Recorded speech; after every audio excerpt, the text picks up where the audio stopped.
नमस्कार दोस्तों, कैसे हैं आप सभी को राधे राधे। दोस्तों, जैसा कि आप जानते हैं, हम लोग लगातार आज समाज के 3 वीडियो हो जाएंगे। हम लोग लगातार समाज पढ़ने का प्रयास किए और पहचानने का भी प्रयास किए। दोस्तों, आज हम फिर आज समाज का तीसरा जो होता है मैं लेके आ रहा है वीडियो।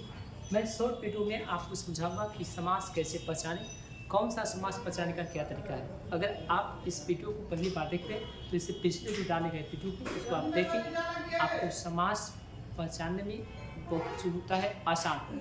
ठीक है, तो देर न करते हुए हम समाज को जो होता है स्टार्ट करते हैं। दोस्तों, आज हम देखेंगे देगू समाज।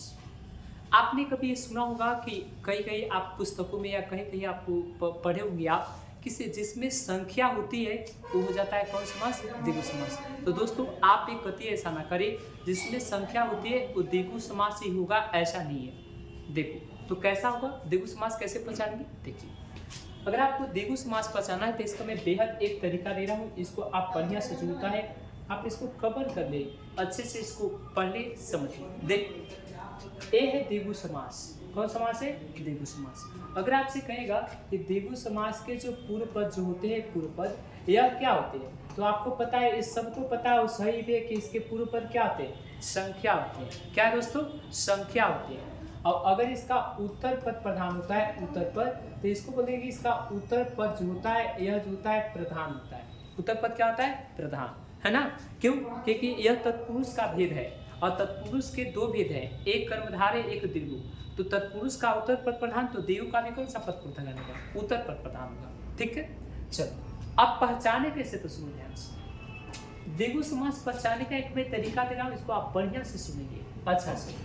देगू समाज पहचानने का मैं एक खूबसूरत सा आपको बाबू एक तरीका दे रहा हूँ, इसको आप बढ़िया से जो होता है इसको आप पहचान लीजिए, नहीं तो आपको बहुत बाद एक प्रॉब्लम होगी। कैसे? देखिए, यदि किसी शब्द में, ध्यान से, यदि किसी भी आपको जो होता है, यदि किसी भी आपको पद में, कोई भी पद में अगर पहला जो पद होगा यानी कि पूर्व पद होगा, कौन सा पद बाबू? पूर्व पद। पूर्व पद, ध्यान से, यदि किसी समस्त पद में जिसका पूर्व पद जो होगा वो आपको अगर रहेगा संख्या, क्या रहेगा? संख्या। ध्यान से, अगर किसी समास का पूर्व पद, कौन सा? समास का पूर्व पद क्या होगा दोस्तों? संख्या। क्या होगा? संख्या। और उत्तर पर देखेंगे, उत्तर न तो किसी शरीर का अंग होगा। ध्यान से समझना, सबसे पीवीआई आपको बता रहा हूँ, आपको पहली बार ऐसी क्लास मिल रही है। देखो, मैं देगू समाज पढ़ा रहा हूँ। देगू समाज पहचाने का तरीका, यदि किसी भी शब्द का पहला पद संख्या हो और उत्तर पर देखेंगे यहाँ शरीर का अंग आ जाता है, शरीर का कौन सी? अंग, तो वह समास हो जाता है कौन सी? बहुव्रीहि समास। कौन समास हो जाते हैं? बहुव्रीहि समास होते हैं। दोस्तों देखो, अगर मैंने बोलूं एक एग्जाम्पल त्रिनेत्र, देखो हम सीखे कि पहला पद अगर संख्या होती है, संख्या, तो वह समास कौन सा होता है? द्विगु समास। कौन समास होता है? द्विगु समास। तो क्या एक पहला पद संख्या नहीं है क्या? है ना? तो ये कौन समास हो जाती? द्विगु समास हो जाती। इसीलिए मैंने आपको पता है कि त्रिनेत्र जो होता है एक बहुव्रीहि समास है। कौन समास है? बहुव्रीहि समास है ना?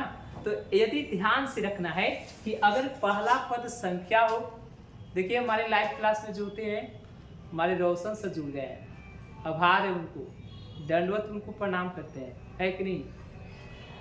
ये महाकुंभ में भगवान उनको हमेशा कुंभ में रखें, है कि नहीं जी? देखिए, बहुत आपके प्यारे मित्र हैं, है ना? चलिए देखिए, देगू समास क्या करेंगे, तो पहला पद संख्या, दूसरा पद देखेंगे यानी कि उत्तर पद अगर शरीर का अंग हो जाएगा तो यह कौन समास हो जाएंगे? यह बहुव्रीहि समास हो जाएंगे। कौन समास हो जाएंगे? बहुव्रीहि समास। और अगर आपको पहला पद संख्या, अब दूसरा देखिए ध्यान से, अगर आपको पहला पद संख्या, पहला पद क्या? संख्या, और उत्तर पद अगर नदी के नाम होगा तो वह समास हो जाएंगे अव्ययी भाव। कौन सा हो गए? अव्ययी भाव। याद रखिए, अव्ययी भाव हो जाएंगे। ठीक है, अव्ययी भाव। अब देखो, जैसे हम बोले आपको पंचगंगम, देखो पंचगंगम, दोस्तों देखिए पंच माने क्या होता है? 5। ये संख्या है कि नहीं? तो आप संख्या लेके कौन समास मार देते? द्विगु समास। बल्कि यह कौन समास है? अव्ययी भाव समास है। तो आपको पहचाने के लिए मैं क्या बताया कि पहला पद संख्या, दूसरा पद शरीर के अंग होगा तो बहुव्रीहि हो जाता है, और पहला पद संख्या, दूसरा पद नदी के नाम होता है तो कौन समास होता है? अव्ययी भाव समास होता है। कौन समास होता है? अव्ययी भाव समास होता है। तो द्विगु समास क्या होता है, तो सुनिए, तो पहला पद आपको संख्या रहेगा, पहला पद कौन सी? संख्या, और उत्तर पद नहीं तो आपको नदी का नाम रहेगा, यह नदी का नाम होगा, और नहीं किसी शरीर के अंग, तो वह समास कौन सा हो जाएगा? द्विगु समास हो जाएंगे। कौन समास हो जाएंगे? देखो द्विगु। यहाँ आ जाओ, देखो सत सत सत माने क्या होता है? सात। सही माने होता है प्रति। देखो पहला पद क्या मिला? संख्या। दूसरा पद किसी नदी के नाम है क्या? नहीं। शरीर के अंग है क्या? नहीं। तो कौन समास हो जाएगा? द्विगु। यहाँ देखिए तिरंगा, तीन इस क्या होता है? तीन। रंग, ये शरीर का अंग है क्या? नहीं। नदी का नाम है क्या? नहीं। तो कौन समास हो जाएंगे? द्विगु समास हो जाएंगे।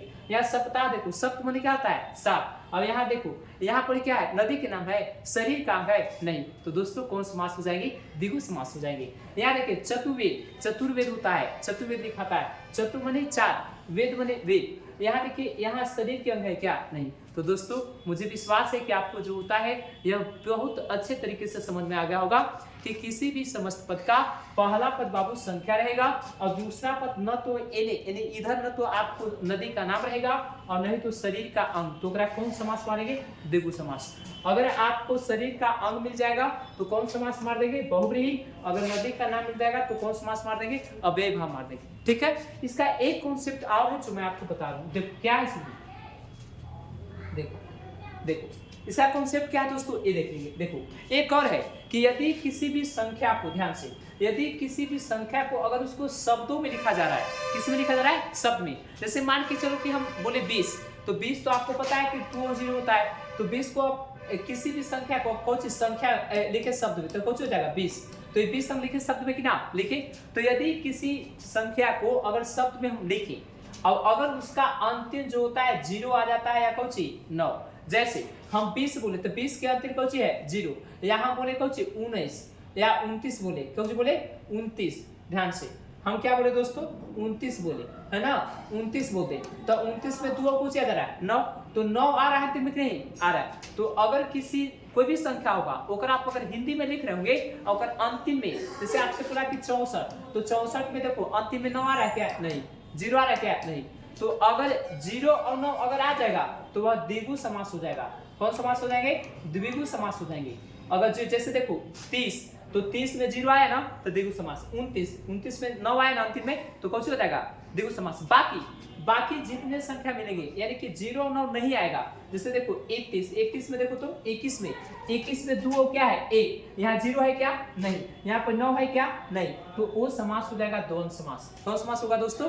द्वंद्व समास हो जाएगा। 27 में देखिए 27 यानी कि यहाँ 2 और 7, यानी यहाँ पर भी 0 9 नहीं है। अब 25 में देखिए 2 5, यहाँ भी 0 9 नहीं है। तो दोस्तों मुझे विश्वास है कि आपको जो होता है द्विगु समास आपको जो होता है बहुत अच्छा से समझ में आया होगा। ऐसे ही आप एक एक पार्ट को मात्र 2-2 3-3 मिनट में आपको समझने का प्रयास करें। तो इसी के साथ मैं अपनी वाणी को समाप्त करता हूँ। जय हिंद, जय भारत, जय हिंदी, जय हिंदुस्तान। सभी को एक बार पुनः राधे राधे।